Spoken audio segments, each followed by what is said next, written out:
demande un peu de concision, s'il vous plaît. Même si, Monsieur le Président, Mesdames et Messieurs et Mesdames les vices, Mesdames et Messieurs les conseillers, l'année dernière déjà, je vous disais avec Juliette Gréco que je hais les dimanches quand ils sont offerts à la consommation ou à la dépense. Je vous rassure, je ne vous mettrai pas de musique. Cette année, on me l'a interdit.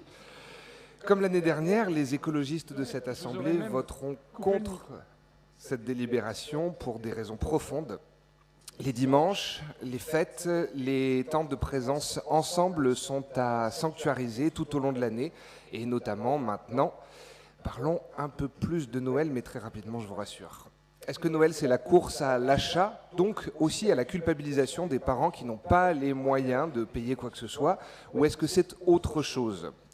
Je rappelle aussi que d'après les historiens, Jésus n'est pas du tout né un 25 décembre, mais plutôt un 25 mars.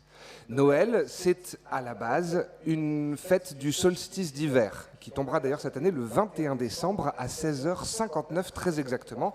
En fait, le solstice, c'est quand la Terre s'incline de sorte à ce que l'hémisphère nord soit le plus éloigné possible du Soleil.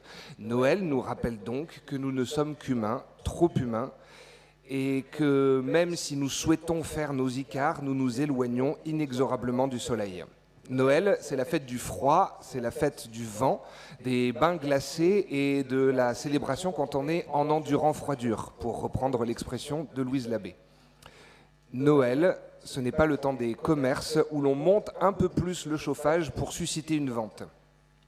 Noël, c'est aussi la fête des veillées au coin du feu avec des marrons grillés. C'est le moment des réunions où l'on se serre l'un contre l'autre, où l'on est solidaire, où l'on hiberne autour d'une table remplie de 13 desserts, bio et sans emballage, évidemment.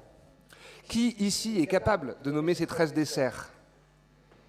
Qui ici connaît très exactement son territoire ?